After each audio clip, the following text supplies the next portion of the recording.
పరిశుద్ధుడైన మత్తయి రాసిన సువార్త 19వ అధ్యాయం 16వ వచనం నుంచి చదువుకుందాం.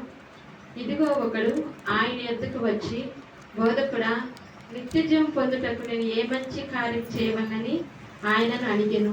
అందుకు ఆయన, మంచి కార్యమును గురించి నన్ను ఎందుకు అడుగుచున్నావు? మంచివాడొక్కడే, నీవు జీవంలో ప్రవేశింపగోరిన ఆజ్ఞల్ని గైకొనమని చెప్పాను. అతడు ఏ ఆజ్ఞలని ఆయన అడగగా, యేసు, నరహత్య చేయవద్దు, వ్యభిచరింపవద్దు, దొంగిలవద్దు, అబద్ధ సాక్ష్యం పలకవద్దు, తల్లిదండ్రులను సన్మానింపము, నిన్ను వలె నీ పొరుగు వారిని ప్రేమింపవలననియే చెప్పాను. అందుకు ఆ యవనుడు, ఇవన్నీ అనుసరించనే అన్నాను, ఇక నువ్వు నాకు కొదువు ఏమని ఆయన అడిగాను.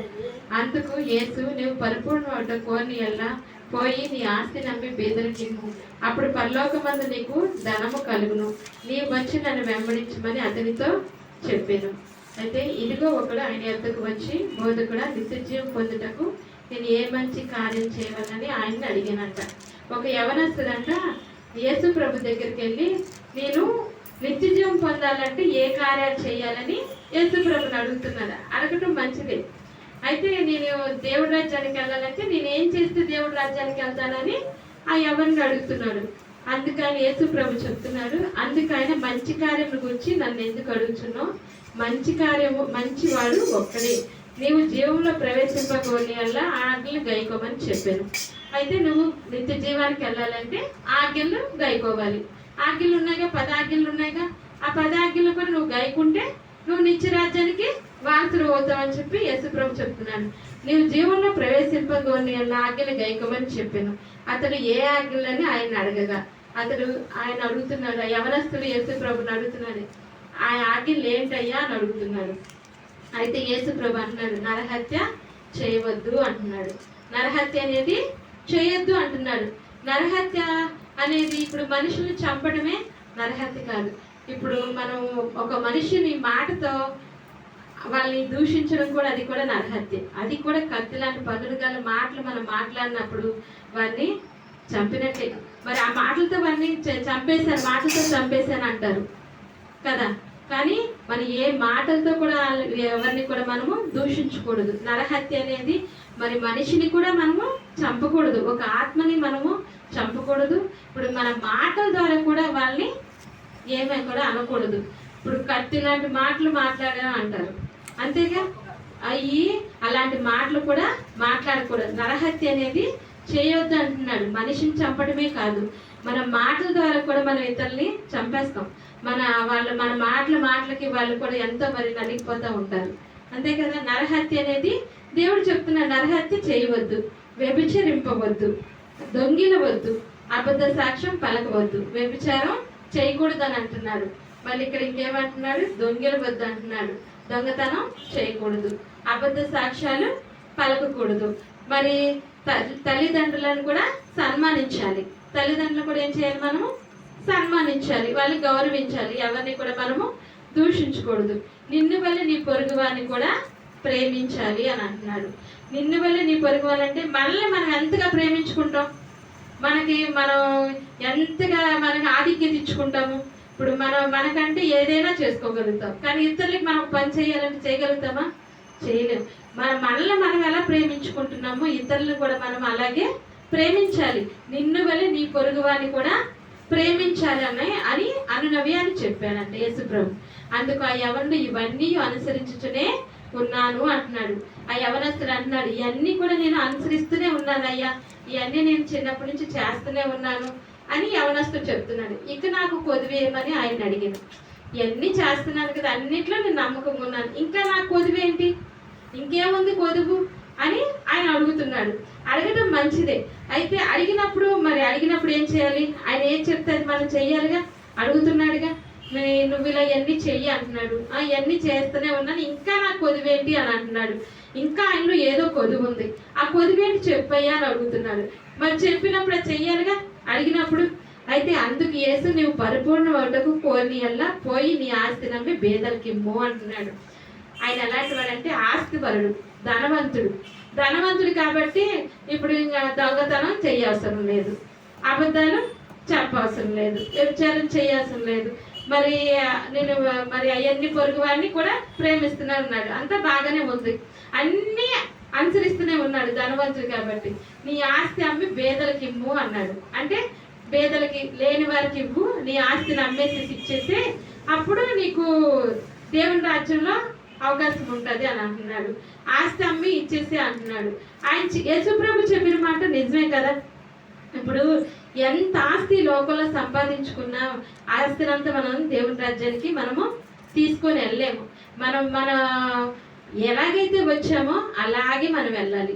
ఏది చీపిరి పుల్ల కూడా తీసుకెళ్ళడానికి మనకి లేదు. మనం ఇంత బంగారం సంపాదించాం, ఇంత వెండి సంపాదించాం, ఇదంతా నేను తీసుకెళ్తానని ఏమైనా ఉంది అక్కడ? లేదు. ఆ పరలోక రాజ్యమే బంగారంతో, ఆ రోడ్లన్నీ బంగారంతోనే ఉంటాయి అంట. మరి ఇక్కడి నుంచి ఏం తీసుకెళ్ళగలుగుతావు?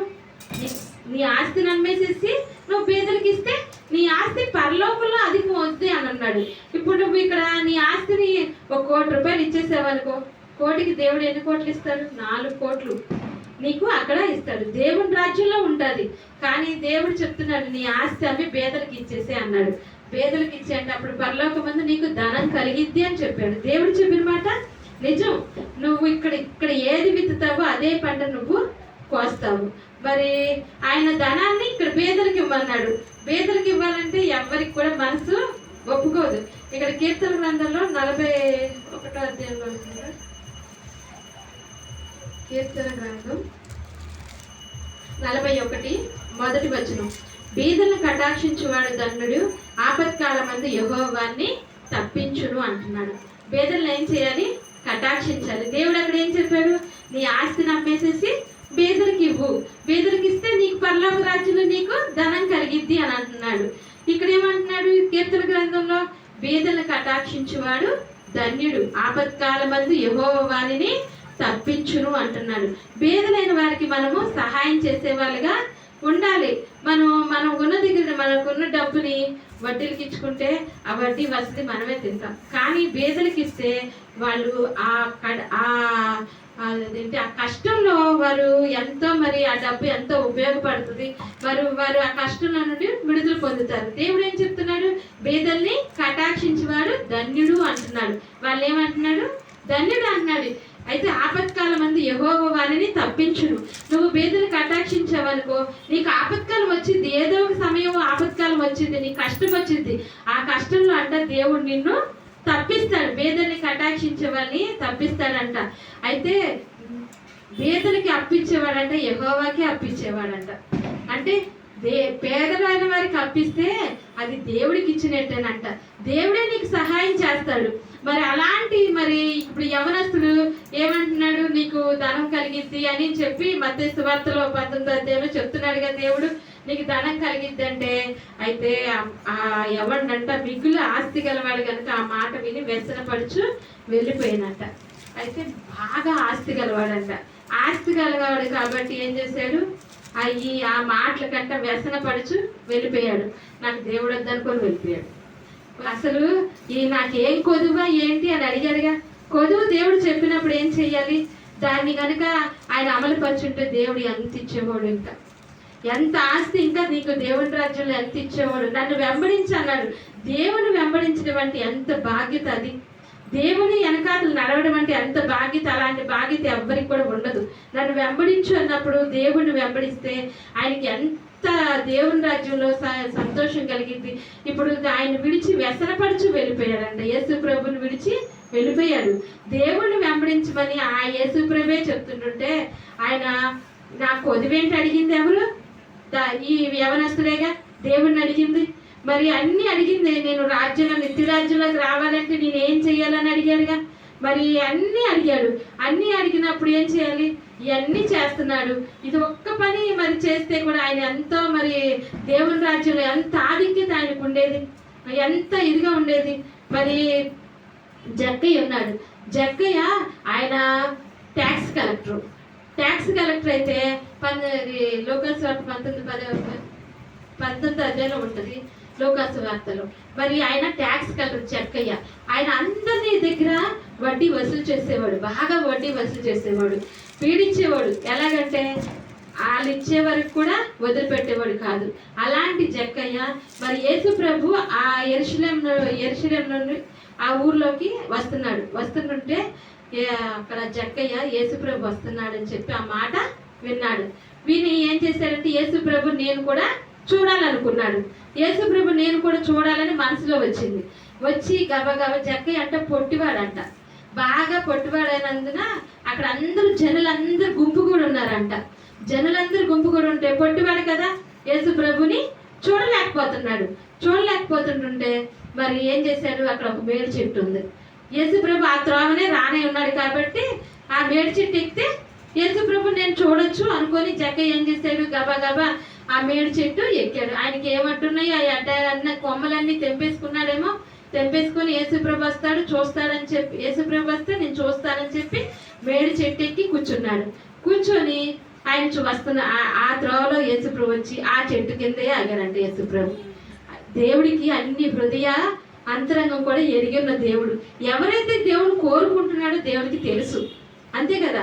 నువ్వు కోరుకుంటున్నావో లేదని దేవుడు కోరుకునే వాళ్ళు కూడా ఒక ప్రత్యేక రీతిగా ఉంటారు. ఇప్పుడు అంతమంది గుంపు కూడా ఉన్నారు యేసుప్రభుని చూడడానికి.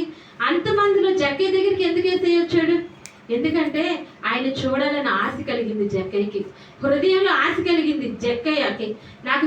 నేను దేవుడిని చూడాలి, దేవుడు నాకు కావాలని ఆశ కలిగింది. చర్చికి ఎంతో మంది రావచ్చు, మరి ఎంతోమంది రావచ్చు, ఎంతోమంది వెళ్ళిపోవచ్చు, కానీ హృదయం దేవుడికి అర్పించే హృదయం ఎవరి దగ్గర ఉందని దేవుడు చూస్తాడు. వాళ్ళ దగ్గరికి దేవుడు వస్తాడు. అయితే ఆ మేడి చెట్టు దగ్గరికి యేసుప్రభు వచ్చాడు. వచ్చి ఆ జక్కయ్య త్వరగా దిగు అని అంటున్నాడు. ఎవరు పిలిచాడు? జక్కయ్యని. అప్పటి వరకు జక్కయ్యకి యేసుప్రభు తెలుసా? తెలీదు.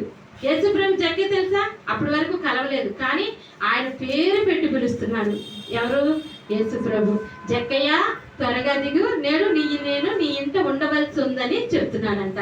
ఏం చెప్తున్నాడు? నీ ఇంట్లో నేను ఉంటాను, ఈ రోజు మీ ఇంట్లో ఉంటానని జక్కయ్య చెప్తాడు. అప్పుడు జక్కయ్యకి ఎంతో సంతోషం వేసేసింది, ఎంతో ఆనందం. ఆయన గబా గబా గబా గబా ఆ మేడి చెట్టు మంచి దిగిపోయాడంట. మేడి చెట్టు మంచి దిగి అయితే జక్కయ్య తన ఇంటికి తీసుకెళ్ళడానికి మరి ఆయన చేర్చుకోవడానికి ఒప్పుకున్నాడు. మరి అందరు జనాలందరూ అంట ఈయన పాపి అయిన మనిషిని అది బస్ చేయి వెళ్ళినని చాలా మంది కొనుక్కున్నారంట. అయితే ఈయన ఎలాంటోడో యేసుప్రభుకి తెలియదు అనుకుంటా. ఈయన పాపి అయిన మనుషులు ఎలాంటి మనుషులు ఏం చూస్తారు? పై రూపాన్ని చూస్తారు. మనుషుడు ఎలాంటి వాడా అని చూస్తారు. ఇప్పుడు ఒక పాపం చేశాడనుకో, ఇంకా అదే పాపంతో ఆ మనిషిని చూస్తారు. అది మారారు లేదని కూడా ఎవ్వరు కూడా చూడరు. కానీ ఈ యేసుప్రభు ఏం చూస్తాడు? అంతరంగాన్ని చూసే దేవుడు. మరి ఆయన అందరినీ హింసించాడుగా, డబ్బులు వసూలు చేసి వాళ్ళని అసలు నుంచోనీయకుండా, వాళ్ళని బ్రతకనీయకుండా మరి వాళ్ళని ఎంతగా టార్చర్ పెట్టాడు జక్కయ్య. అయినా సరే జక్కయ్య హృదయం మారిన సంగతి ఎవరికి తెలుసు? యేసుప్రభుకి తెలుసు. అయితే దేవుడు ఏం చేశాడు? జక్కయ్యని పిలిచాడు. మరి జక్కయ్యని అందరూ అనుకుంటున్నారు, ఈయన పాపి అయిన మనిషి, ఈయన వెనకాతలు ఎందుకు వెళ్తున్నాడు అని అనుకుంటున్నారు. కానీ దేవుడు అంతరంగము ఎరిగిన దేవుడు, ఆయన గొప్ప దేవుడు. దేవుని స్తోత్రాలు. మరి దేవుడు గొప్ప గొప్ప కార్యాలు చేసే దేవుడు. మరి ఈ జక్కయ్య ఆయన ఇంటికి తీసుకొని వెళ్ళి అప్పుడు అంటున్నాడు జక్కయ్య, అయ్యా ఇదిగో నేను ఎవరి అద్దైనా ఒక వంతు తీసుకుంటే 4 వంతులు మరలా నేను చెల్లిస్తాను. అంటే ఎవరి దగ్గరైనా ఇప్పుడు నీ దగ్గర ఒక 1,00,000 రూపాయలు తీసుకున్నాడు అనుకో, నేను 4 లక్షలు తిరిగి ఇచ్చేస్తాను అని దేవుడి దగ్గర ఒప్పుకుంటున్నాడు. ఎవరు? జక్కయ్య. మరి ఎంత హృదయం మారింది చూడండి. అప్పటి వరకు ఎంత వసూలు చేశాడు, ఎంత చేశాడు. ఇప్పుడు ఒక్కొక్కరి దగ్గర ఎంత తీసుకున్నాడు, కానీ వాళ్ళకి ఎంత వెళ్ళి డబల్ కూడా కాదు, 4 వంతులు వెళ్ళినాయి. ఒక వంతుకి 4 వంతులు ఇచ్చేశాడు. ఆయన దగ్గర ఏం ఉంచుకోలేదు. నేను ఎవరి దగ్గర అన్యాయంగా ఏదైనా తీసుకుంటే 4 వంతులు నేను చెల్లిస్తాను అయ్యా అని దేవుడి దగ్గర ఒప్పుకున్నాడు. ఆయన హృదయం అనేది మారింది. మరి ఆ హృదయం మారిన సంగతి ఈ లోకంలో ప్రజలందరికీ తెలుసా? తెలియదుగా. వాళ్ళందరూ అనుకుంటున్నారు ఈయన పాపైన మనిషి, వీడు చెడిపోయినోడు, వీడు పాడైపోయినోడు అని అందరూ తిట్టుకుంటున్నారు. కానీ దేవుడు తిట్టుకోవట్లా. ఆయన హృదయం మారింది. ఆ హృదయం మారిన సంగతి యేసుప్రభుకి తెలుసు. మరి దేవుడు అలాంటి కార్యాలు చేయగల దేవుడు, హృదయాలు మార్చే దేవుడు మన యేసుప్రభు ఒక్కడే. ఎలాంటి హృదయమైనా సరే, నువ్వు ఎలాగున్నా సరే, నువ్వు చెడిపోయి ఉన్నా సరే ఆయన నీ హృదయాన్ని మార్చగల దేవుడు, గొప్ప దేవుడు. నేను పనికిరాను, నేను ఎందుకు పనికిరానని మనం అనుకుంటాం. కానీ పనికిరాని పాత్రను కూడా పనికొచ్చే పాత్రగా చేసే దేవుడు. నువ్వు పనికిరాపోయినా పర్వాలేదు, నేను మళ్ళా నిన్ను సరిచేస్తాను, నేను బాగు చేస్తాను, నువ్వు నా రాజ్యంలోనికి వారసులుగా చేస్తానని దేవుడు అడుగుతున్నాడు. మరి ఈయన జక్క ఏంటి? దేవుణ్ణి కోరుకున్నాడు. ఆ యవనాస్తుడు ఏంటి? దేవుణ్ణి వదిలిపెట్టుకున్నాడు. దేని గురించి వదిలిపెట్టుకున్నాడు? ఆ ధనాన్ని కోసమే దేవుని వదిలిపెట్టుకున్నాడు. కానీ ఈ జక్క ఏం చేశాడు? ధనమైనా సరే వదిలేశాడు. దేవుని కోసం ధనాన్నైనా నాకొద్దు, నాకు నువ్వు కావాలయ్యా అని కోరుకున్నాడు. మనం కూడా ఏం చేయాలి? మనం కూడా దేవుణ్ణి కోరుకున్నప్పుడు దేవుడు మనల్ని కూడా చేర్చుకుంటాడు. ఇక్కడ యేసుప్రభు అంటున్నాడు, ఇక్కడ 19:9 అంటున్నాడు, అందుకు యేసు ఇతడును అబ్రహాము కుమారుడే, ఎందుకనగా నేడు ఇంటికి రక్షణ వచ్చి ఉన్నది అన్నాడు. ఇక్కడ దేవుడే చెప్తున్నాడు ఇతడు కూడా అబ్రహాం కుమారుడు. ఎవరు? జక్కయ్య. ఇతడు కూడా అబ్రహాం కుమారుడు, ఎందుకనగా నేడు ఇంటికి రక్షణ వచ్చింది అంటున్నాడు. దేవుడు రక్షణ ఆ ఇంటికి ఇచ్చాడు. జక్కయ్యకే కాదు, జక్క ఇంటి అందరికి కూడా ఇచ్చాడు. జక్కయ్య ఒక్కడు మాట వల్ల జక్కయ్య కుటుంబం అందరికీ దేవుడు రక్షణ ఇచ్చాడు. మనం మాట వల్ల మన కుటుంబానికి దేవుడు రక్షణ కలగ చేస్తాడు. మనం కూడా ఎవరిని కోరుకోవాలి? దేవుడు కోరుకోవాలి. ఈ లోకంలో ధనం మనల్ని రక్షించదు, ఏది మనల్ని రక్షించదు. కానీ దేవుడు ఒక్కడే మనల్ని రక్షించే దేవుడు. యవనస్తుడు మిగులు ధనవంతుడే. ఈయన ఎలాంటి వాడు? ఈయన జక్కయ్య కూడా ధనవంతుడేగా. మరి ధనవంతుడైనా సరే ధనాన్ని కూడా వదిలిపెట్టుకున్నాడు. ఎవరి కోసం? యేసు ప్రభు కోసం. ఆయన యేసు ప్రభు కోసం ధనాన్ని నువ్వు వదిలిపెట్టుకో, నీకు నిత్యరాజ్యం ఉంటుంది, నువ్వు నన్ను వెంబడించు అంటే ఆయన యేసు ప్రభుని విడిచిపెట్టాడు. ఈయన యేసు ప్రభుని చేర్చుకున్నాడు కాబట్టి ఆయన ఇంటికి రక్షణ వచ్చింది. ఆయన నిత్యరాజ్యానికి వారసులుగా అయ్యాడు. మనం కూడా దేవుని కోరుకున్నప్పుడు మనం కూడా నిత్యరాజ్యానికి వారసులుగా ఉంటాం. దేవుడి చిన్న వాక్యం దీవించిన